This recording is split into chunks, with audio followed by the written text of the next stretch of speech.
Do you wave your terrible towel when Renegade plays? Reach for a tasty cake when JJ shouts, "He scores!" Does the sound of an F1 engine make your heart race? Doing push-ups with a Nittany Lion after a TD? Then lend us an ear, and we will share the exhilaration of Steelers football, the excitement of Flyers hockey, the nail-biting finishes of F1, and the pride when we yell, "We are Penn State." Welcome to the SteelFlyers Show, the strangest combination of sports fandom since pineapple was put on pizza. Ladies and gentlemen, welcome to the SteelFlyers Podcast with your host, SteelFlyers. Thank you very kindly, Ronice. That is our great and lovely co-host. How are you? I'm good. How are you? I am doing fantastic, if you all must know. By the way, I would like to say a big, huge thank you to Spreaker for helping us to get to all of the podcasting platforms so that you out there, that's right, the listener, can check us out on any one of our favorite podcasting platforms. From Google to iHeart to Apple to Amazon to Spotify, you name it, we're out there. And all you have to do is type in SteelFlyers Podcast. You will find us. Give us a 5-star ranking. That helps us to get found even quicker. And so we would like to thank you all very much for checking us out and for tuning in. All right. What do you think? Are you ready to go? Sure. Here we go, folks. We are Season 2, Episode 30. And Canada on the sideline and Frost is on the ice. Yeah. Or ice is frost, or I don't know. or sideline is in Canada, or some. We are not okay. Look, this is McWorld, man. Something has got to be going on. Like I have to up here like tomorrow morning, and things are going to be back to normal. Yeah, like what? Well, like Matt Canada being in the booth and the team not even being able to put up 10 points and glaring at the camera, glaring at the team doing well, and he's not happy about it or whatever, and they're actually winning. I don't know how we're doing it. I've said this every time. I don't know how we're doing it. No, wait, I do know how we're doing it. We play really crappy for 3/4 of the game, and then the last quarter we go, oh, we got to win, and that's when we play well. Can't do that against some of the good teams, as you can see. The ones that, we tried to do that against and kick our butts. Exactly. We're talking about the Steelers here. That's where, with Matt Canada on the sideline with Thursday Night Football. This was the first time ever this guy was on the sideline. Ever. His entire coaching career. That's just crazy. What? That doesn't make any sense. So we're talking about Steelers versus the Titans on Thursday Night Football. We got to witness that, and of course the game against the Jacksonville Jaguars there as well too.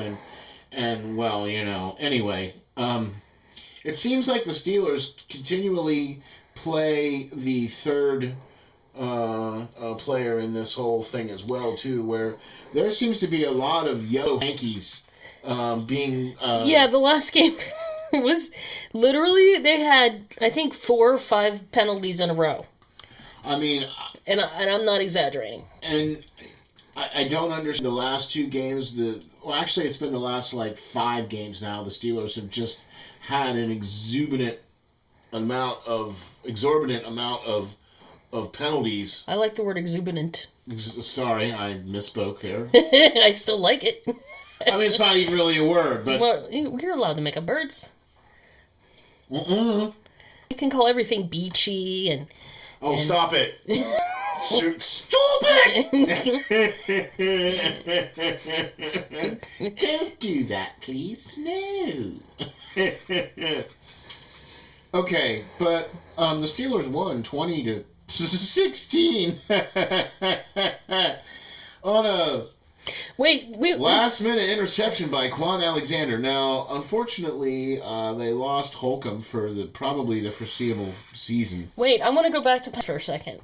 You mean the dump truck load of them that's been happening the last? Yeah, they got dirty this week. So here's my question. Yeah, that's a good way to put that. The game against the Jags. Yeah. Kenny Pickett is thrown to the ground. And landed on. Yep. After the ball is passed. Oh, long after. Injures himself. Oh, well, he didn't injure himself. Well, but you know what? He's hurt. Right. He's hurt. He's the turf, right? Right. And the defender got up and went back into the huddle, and no penalty. The next play happened. Right. The game against Titans.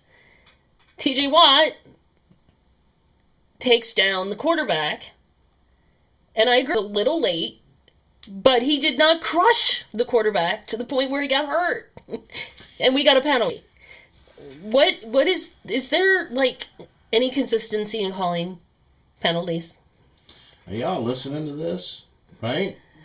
I mean, if Ronies can see this... Oh, thanks. No. No, I'm kidding. No, I'm not. I'm trying to say that, you know, for somebody that didn't play the sport and has been introduced to it, you know, later on, hasn't been spending their whole life, you know, studying it and watching it and all that other kind of stuff, and spent 30-some years picking through this, could just sit back and go, hey, they're not calling this on our team, why are they calling it on their team?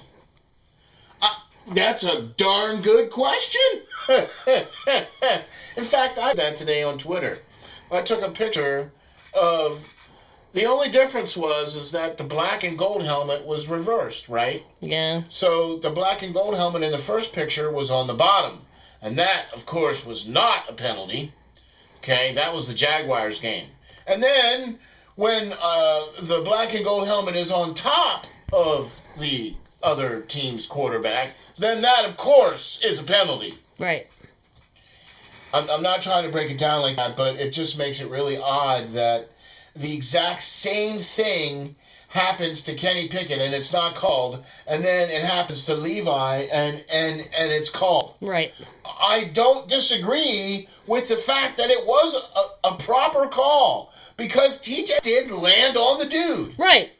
I'm not doubting or denying that. No, fact. The problem is the call it the week before when our quarterback ding, his ribs. Ding! Exact same play, exact same circumstance, everything. I just had a thought. I know how the Steelers can play better. It just came to me. It was like a vision. Wait a minute. Hold on. Listen. All right. I'm sitting down. Okay. No, wait. I'm standing. I'm sitting down. No, wait. So you get Kenny Pickett, right? And you put like the helmet and the earphones on so he doesn't know what quarter it is when they play. And they'll just send him out and don't let him look at any of the graphics. Just send him out there and tell him it's the fourth quarter and they got to win.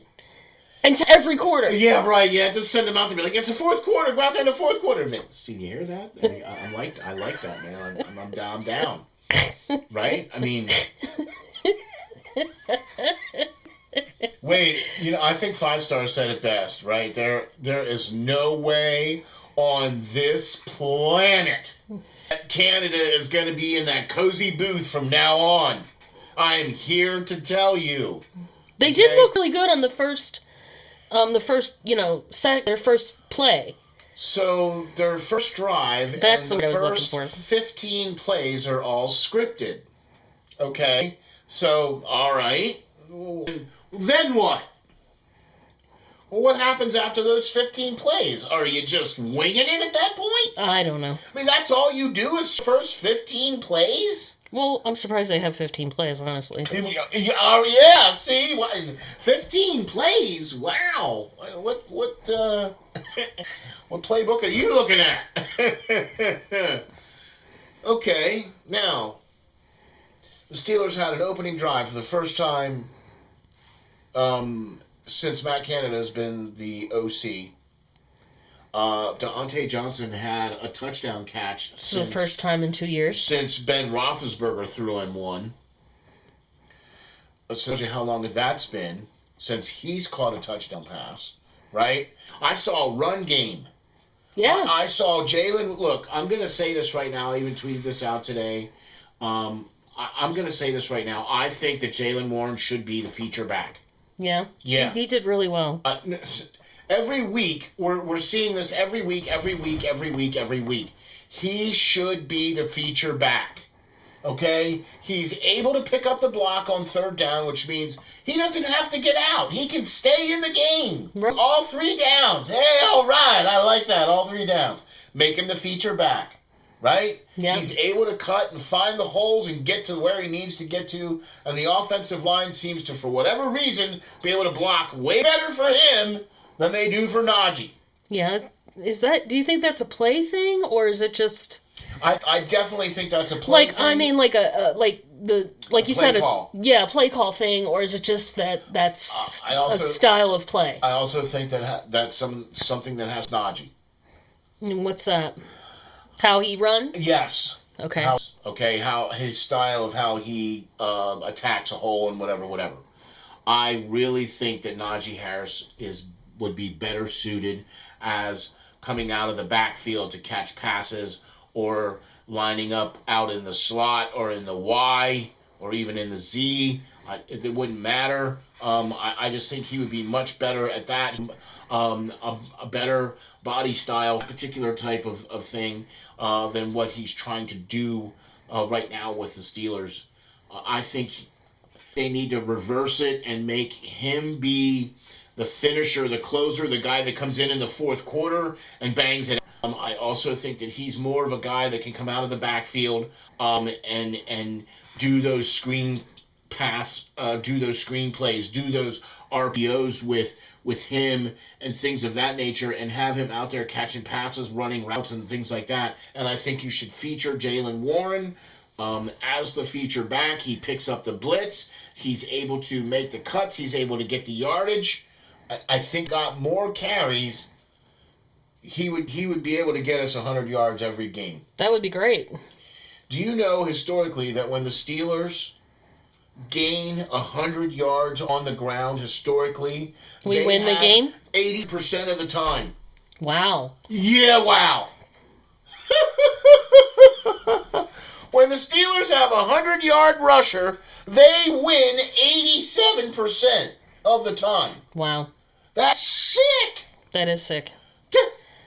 What? I don't get it. What are you waiting for? I don't know.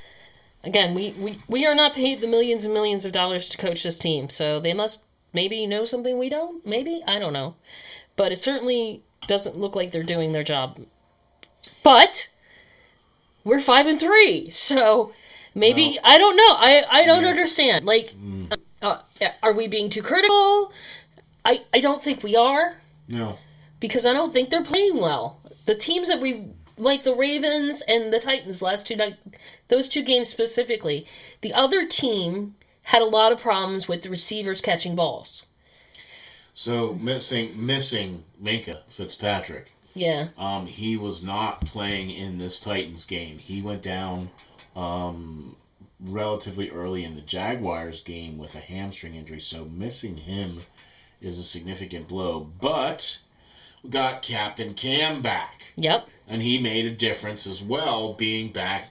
He said he was only going to, they said they was going to have a limited snap count. He was only going to do like 20, 25 snaps. And, well, we went a little past that. It was nice to see him back, though. It was great to see him back, man, and him making a difference. Yeah. You know what I mean? And he was on the one show this morning, and he was saying how he was great to be back out there with the guys. He said he was a little sore, but he said that he felt that would lead to him getting better as far as his rehab and everything else like that. So, like, it was great to have him back and everything else like that. And unfortunately, we lost Holcomb. Apparently that's probably going to be a season ender. That did not look good. He got taken out by his own man, I believe. Was it like a helmet to the knee kind of thing? Or something like that, and he cartwheeled up in the air and landed, and so, yeah, it just wasn't really all that pretty, and so, So, wow, the team actually did something right, and they didn't replay that. And even I got to give props to the announcers, which I believe was Al Michaels and Herbie. They said that they were not going to show it, and they said we don't need to show that. They showed up to the point where he got hurt. That's where they stopped the replay, so they could show that it was a incomplete pass or a completed pass or whatever. Yeah. Wow, TV network doing something decent. I don't know. That's twice now, and when when the Steelers played against Bengals. Oh yeah, when Chubb got hurt. And that they didn't show that either. Yeah. And I'm kind of glad they didn't. Yeah. Because your leg is not supposed to bend like that. But here's my thing though, and this is something that's been asked of me a couple of times, and something that I've been really thinking about after watching the last two games. Even though Kenny Pickett got hurt in the Jaguars game and left with a rib injury, he was able to come back even on a short week and play against the Titans. Now, he wasn't, Mr. Rocket Arm Dan Marino. He only had 160 yards passing, and I think he was like 25 of 33 or something stupid like that, or with 30 or whatever, and then he had a touchdown pass. Okay, so can I ask you a question? Another question popped up in my brain. Hold on, I want to finish this thought because the question that I've been asked is Kenny Pickett really, truly the right man to lead this team at quarterback? Okay. Right? So that's the question that I'm being asked. And I have to say that while his sophomore year is not looking nearly as promising as the end of his rookie year, I really think that we haven't quite seen enough of a body of work to make an educated opinion. I also really feel that the offensive coordinator has stunted his growth. Yeah. For however way you want to look at it, call it, or see it, I don't think he's progressed. I think he's regressed a little. Oh, I think he's regressed a lot. I see some things. When you watch the tape on this kid, right? Yeah. In college, he was slinging the ball around, man. Right? To every person, he was slinging it around, right? He had 4,500 yards and 26 touchdowns. Cool. All right. Well, you can't do that in the NFL. Right.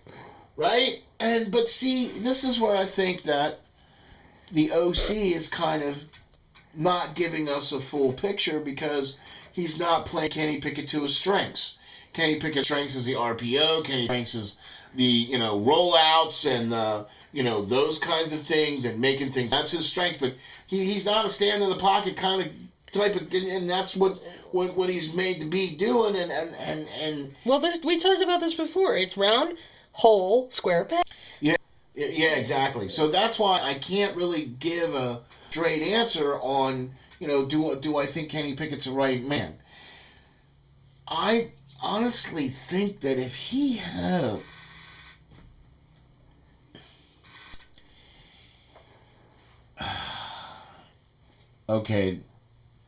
if Kenny Pickett had the right offensive coordinator that was playing to his strengths and had players in position to be successful and was able to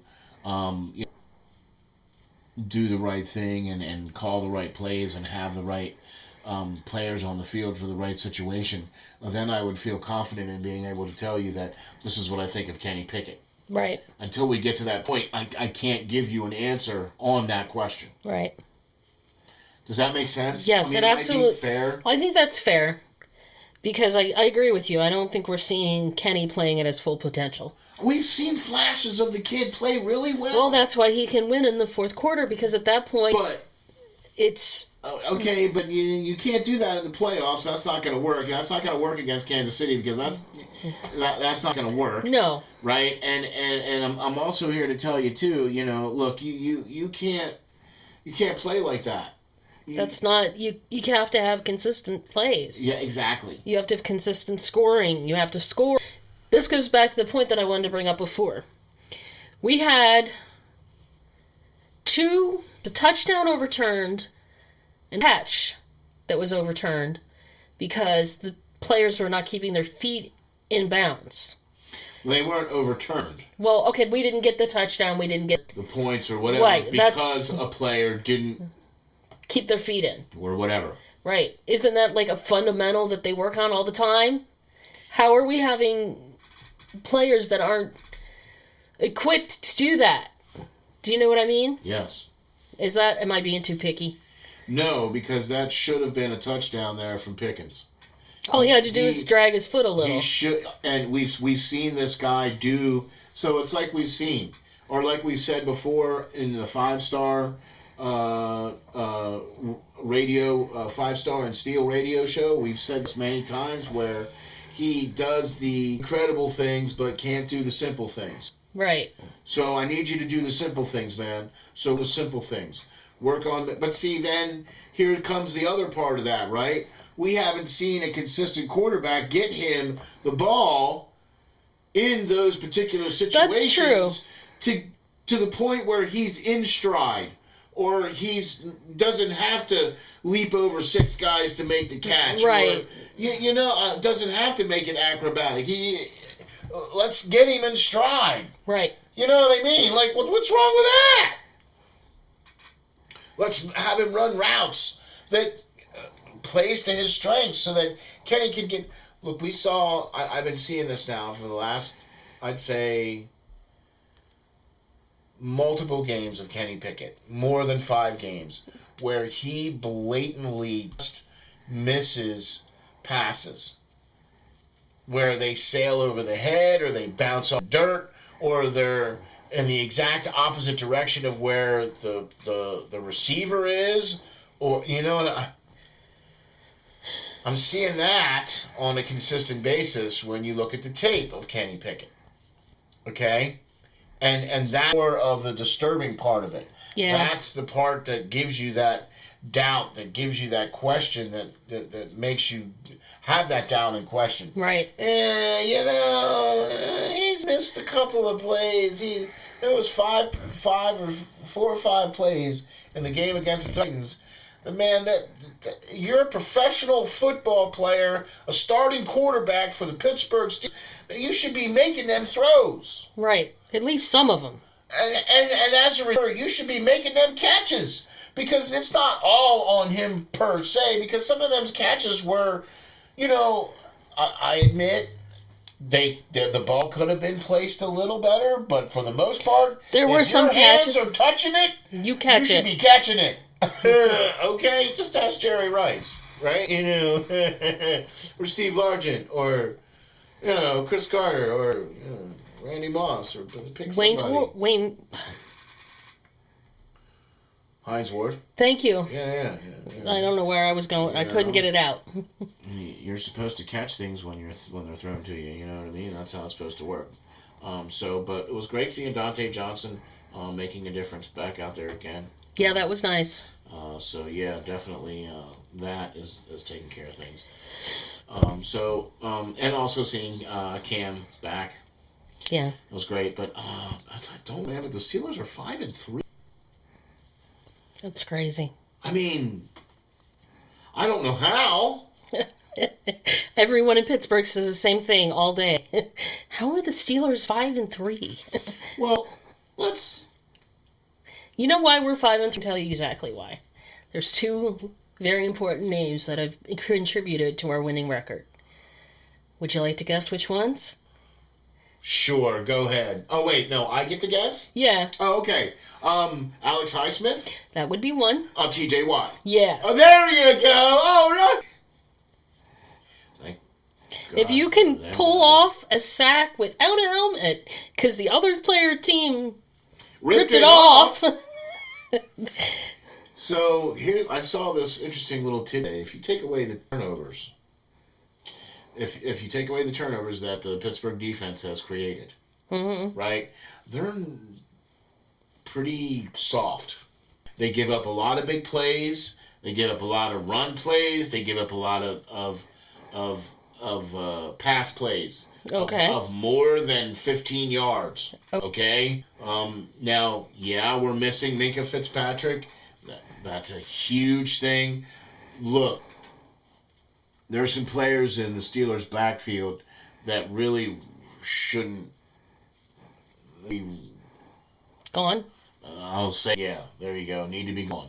I'm also very impressed with how well Peasy Jr. did against. He had a couple of those penalties were fair penalties because he was grabbing at the face mask. Okay, but that's coachable. That's something you learn. Something you gotta, hey, calm down. Hey, you know this. Hey, what? I mean, you see who he was going up against. Yeah. I mean, so when you're going up against some of the best from the Tennessee Titans, he had one catch for 17 yards. That's it. Really? Yep. Now, we got three penalties against Peasy Jr. Okay. 2 in a row. Yeah. Yeah. That's not going to end well for him in the meeting room. Well, here's the thing. He's learning. Like you said, those are coachable things. Right. But he shows a lot of talent. I mean, the kid just is balling. I mean, look at his dad, but, Look, right, but the kid's balling, right? He should have been starting from the get-go. He's one of the better cover guys out there, like Minka. I mean, I know that we're missing Minka, but having him back there, too. The other thing I want to also mention, too, is Broderick Jones started the game on Thursday, and it was kind of amazing that we talk about the fact that Jalen Warren had 88 yards, and I think that Najee Harris had 60-some yards and a touchdown. Watching this guy block and play reaffirms the fact that he should have been starting. Yeah. Like I said, he should have been from the beginning. And now they're seeing that, hey, this guy's pretty darn good, man. He should be starting. All right. I know we spent a lot of time talking about the Steelers here, but we're just so floored and blown away by. I mean, it's just fascinating that 5-3. Hey, all right, there you go. So off to the next week. There's something that I want to bring up here. I think is something that's very important, but it's also kind of very near and dear to many, not just me, but to many folks out there, especially moms and dads and parents and young players, and it's something that I think I really want to talk about and I really want to discuss. I think it's okay. Well, what is it? Something very important, and that is the importance of protecting hockey players during the games or practice or whatever, just protecting hockey players as best as possibly can. Right. The hockey world lost a really promising young player, Adam Johnson.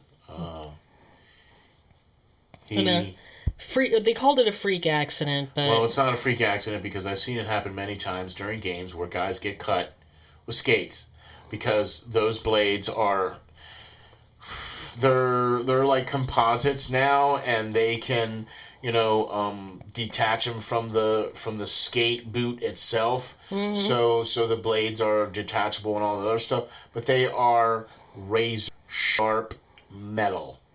Yeah, well, they have to be in order on the ice for them to be able to play the way they play. Right. You can't to skate. Right. You need to have blades. You need to skate on the ice. Blade. Skate on the ice. Skate. Yes, we got it. Okay. So that's and the technology is to the point now where they have these, and I've seen them. They're really slick. Where you just take the bottom piece out. They have this little lock mechanism now where you can just pop this lock, and you can take this out and exchange it with a sharpened one. Okay. Or one that has a blade. Yeah. Okay. Or that has different angles for edges. Right. Right, because players like a different kind of edge on their skate because it helps them skate or allows them to do the things that it allows them to do. Right? Figure skaters have been using those for years. Right. For the same reason. Right. Okay, so there you go. So, with that being said, I think it's something that I think we should talk about. What do you think? Well, they're talking about adding the neck guards and making them mandatory. It hasn't quite made it to the NHL level, but what do you think of the making the neck guards mandatory? I'm all for it. Yeah. 110%. Now, it's like when the visors were part of the the big thing because guys were getting hit with pucks in the face. Right. Right. So the first thing they did was all the juniors, the peewees, the pints, all that, right? Mm-hmm. All the way through. Now they all wear face guards. Okay. All the way through up to college.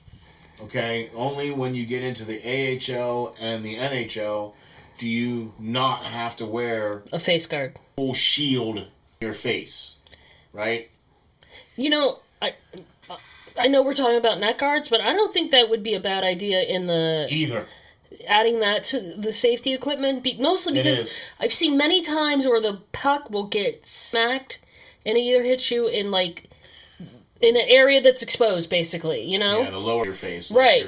Like your chiclets. Yeah. or anything like that, So the shield, I've seen pucks bounce off of guys' helmets and off visors and all the whole 9 yards. I mean, I've seen it.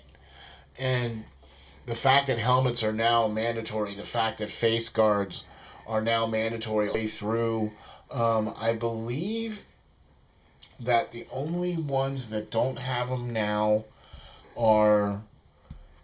What? Don't have what? The IIHF does not have mandatory face shields. Oh, okay. And I think maybe it's the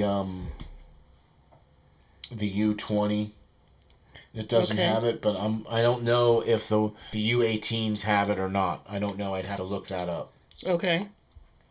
But for the most part, not all of the junior leagues have it. But the NCAA does. You have to wear some kind of a face shield for playing in the NCAA. Okay? Right. But we're talking about the neck guards. And I think they should be made mandatory. Right. Okay? Whether or not you want to... I mean, I don't necessarily know you could do it in the NHL. You'd have to grandfather it in or some kind of thing like that, or like they did with the face guards. But you can absolutely, positively make it mandatory for the junior levels. And then here's the kicker. What? So now you've just made a special piece of equipment now mandatory, and it's already super expensive hockey. Right. And already... It's not a cheap sport to be associated with. And right. Because of the amount of equipment that you need. And there's a lot of sacrifice that families make so that their kids can play hockey. Right. You've heard that on Prospect Watch a couple of times where kids are not living at home or... Well, that's how it usually is. But that has nothing to do with the fact that... Well, I'm talking about the sacrifices they make. Well, right. Not just the kids... Right. But the families, the moms and the dads. Do you know what I mean? Yeah. And it's a blessing to have those host families out there that take those kids in there, that allow those kids to play hockey. And those host families get money from either the league or the team or something. Right. As a subsidy. But it's their kid is playing somewhere else. Right. So their kid is in a host family somewhere else. Right. So they would already be having a kid there as it is. So anyway. But it's a really cool system. I really like it. But I've seen firsthand what these kids sacrifice to have to play this sport. Yeah. And what parents sacrifice to play this sport. To have their kids allowed to play the sport. You know what I mean? It's not an easy thing to just go, yeah, my kid's playing hockey, great. I mean, there's a lot of travel involved. There's a lot of expense involved. There's a lot of, and then, God forbid, if your kid gets hurt or anything like that. I mean, yeah. But then, here's the off. When the NHL comes calling. Right. But, see, the thing is, that only for a very small percentage of people. Yeah. So a lot of people put, time and effort and money into this. 21%. Yeah. That's it. 21% make it to the NHL. That's a pretty horrible number. Well, I mean, you got to have the best of the best, sir. Okay. Don't make me drag the table over. You want to get down on this? Because the table would be loud. But I absolutely think that whatever the cost would be to have these shirts mandatory, or these neck guards, or whatever. or whatever you guys want to do, or however way you want to do it, I think it should be part of the equipment that's provided without any major extra cost that's passed on to the parents. I mean, when I played ball, you signed a waiver saying that you have insurance, and that if you get hurt, that you're responsible. You know what I mean? And all right, and but we didn't have to pay any when we played for the school. Right. Right. We didn't have to pay for helmets. We didn't have to pay for shoulder pads. We didn't have to pay for jerseys. Right, but you got to get to that point. But we had to pay for our own shoes. Okay. Like cleats. You had to buy your own cleats, right? Mm. And then any other kind of like extra padding that you wanted. Or if you wanted like extra wristbands or headbands or anything else like that you wanted that was extra. You just said headband, and I had a flash of... Yeah, I know. It said ruse across the top. I did grow up in Chicago. I know. Or the other thing that you also had to provide was your own protection. We don't need to know any more about that. You know the kind that it ain't no Dixie cup and it ain't no coffee mug, and you certainly won't be drinking nothing out of it. Really? And you definitely... Now, one of the things that was required was the AS, athletic supporter. No, but this is equipment that is mandatory to play sports. Okay. Okay? Do you understand what I'm trying to tell you? So, but those were some of the things that you had to provide as a player. Right. You had to provide that. Okay. You had to provide your own extra padding. You had to provide your own cleats. Right? If you had to wear special glasses like I did. Right. But you had to provide that. Okay. So, but this is something that I think should be part of, hey, you were issued a helmet. Hey, you're issued shoulder pads. Hey, you're issued a neck guard. Right. You know what I mean? That's how I think this should be. Right, I agree. I think that's something that they're going to get... Okay, so by the way, did you know what happened? It's November 3rd. Yeah. What happened 2 days ago in I just forgot the year. Well, you already said 19, so it's 1959. November 1st, 1959. What happened in a hockey game? Oh, was it the first Gordie Howe hat trick or something? No, it has... I don't know what. It pertains to what about. It was the first time that the goalie wore a mask. Mm. There you go. Oh gosh, was his name? Don't say it. Was it Plante? Plant? Mm-hmm. Jacques Plante. Jacques Plante. So it's... And here's the story about this. Here's the story about this. This guy, right, was a couple previous game was really badly got hit with a puck or something. Was really badly messed up, right? And he threw together this thing, this mask, right, to wear on his face. And he told the coach, he said, "Look here." He said, "I'm not going out there and play unless you let me play with this mask on." And the coach was like, "Well, you're the goalie. By all means, go on ahead, sir." He was allowed to play with this mask that he created himself. Right. Like with plastic and, medical tape and some straps and some leather and, whatever. I mean, the guy made this thing himself. I mean, But his face was all messed up from a previous game because he got hit. Yeah, and he got hit in the lip, too, that game. Yeah, that's what I mean. Like, so he was like, yeah, I'm definitely wearing this mask or I'm not going out there. And Coach was like, okay. Yeah. By all means, here you go. The last game that had somebody not wear a goalie mask was 1974.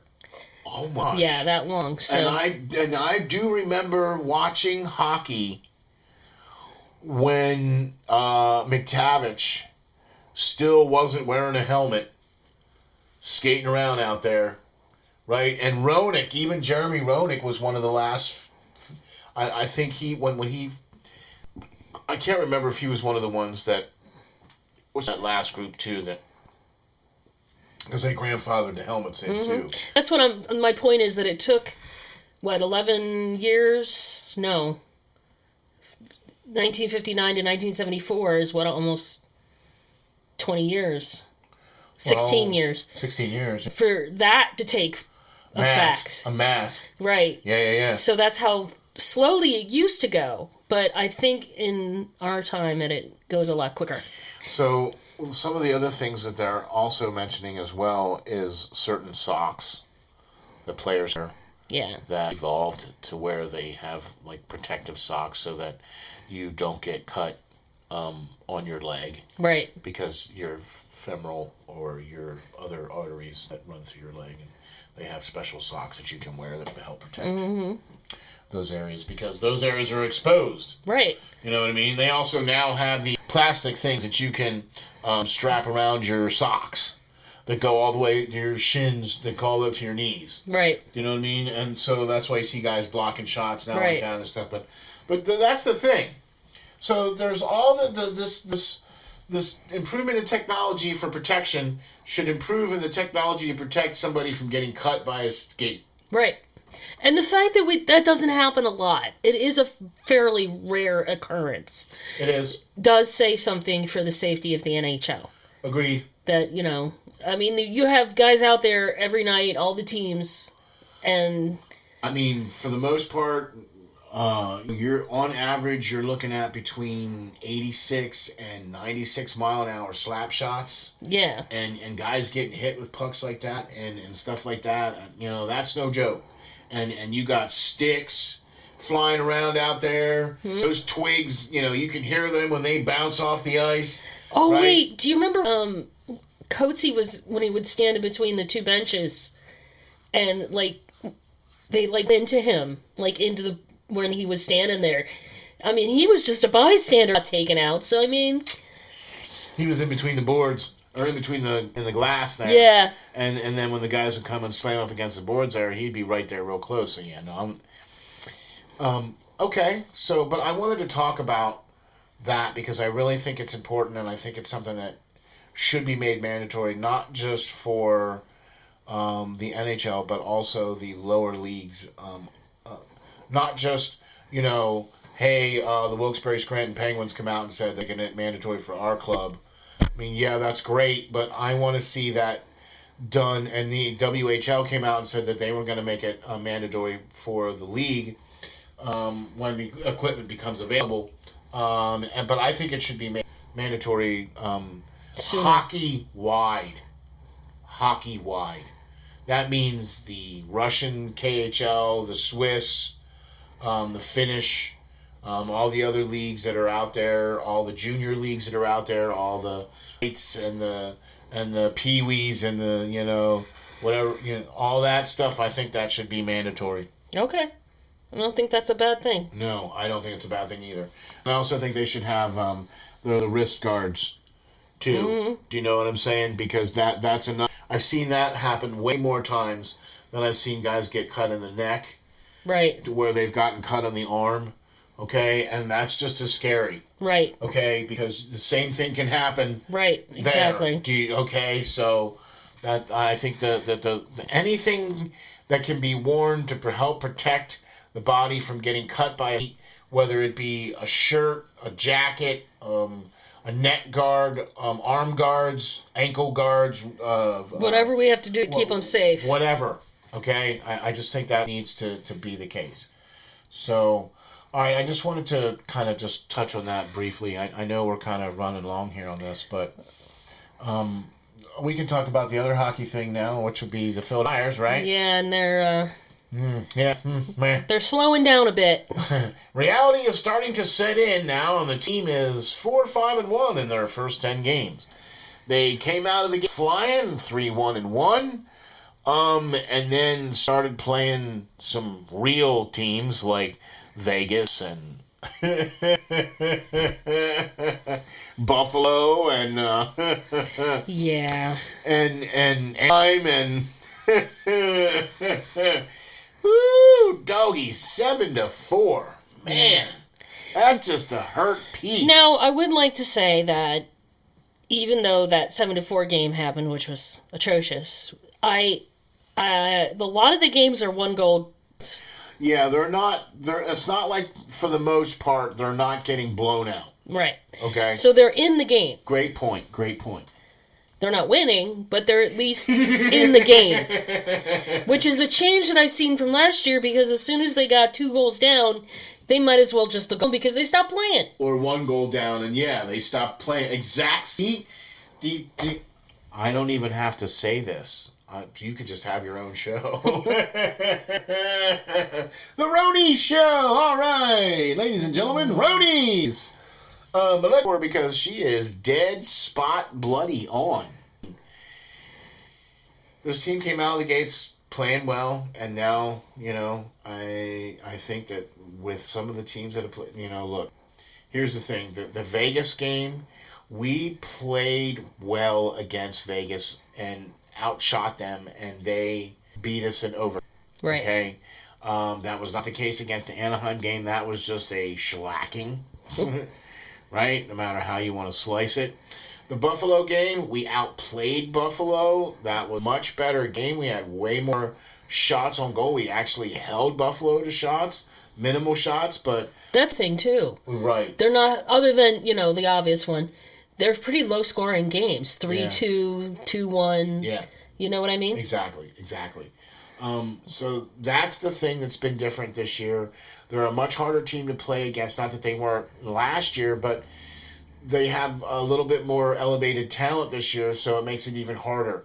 And guys are even more physical now. Like Sanheim is being a lot more physical now because he's starting to throw his weight around, right? And we're starting to see that. Here's the thing, though, about the Flyers, right? Frost is in, okay? And folks, I'm here to tell you, I'm having a hard time with this. I know. I really am having a hard time with this. I know. It's hard for me to justify moving things around to maybe the center and moving Scott Lawton to the 4th line and removing Poling from that 4th line. I'm just having a hard time with that, Torts.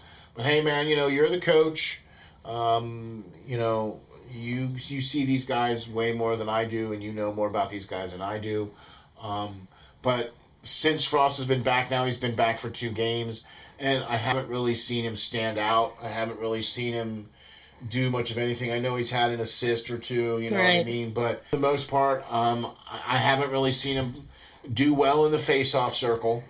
He has not won very many face-offs. Yeah, problem in the game a couple days ago. Where that's what I mean. The last couple, those 2 games that he's been back, he's been,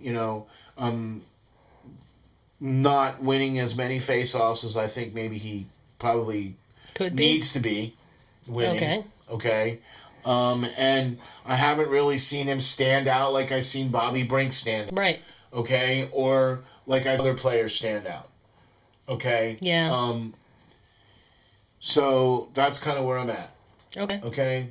But if the coach thinks that he's good enough to be in and play and he thinks he's going to help the team, by all means, we're going to have to lean on him now because Couturier is going to be sitting out for this next game. Or speaking now, there's a game playing right now. So, I mean, Couturier is going to be out with a lower body injury.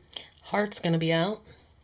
And during the game against Buffalo, Carter Hart left the game with a mid-body injury and is now listed as day-to-day. Originally, he was listed as being out for 3 to 6 weeks, but they're listing him as day-to-day.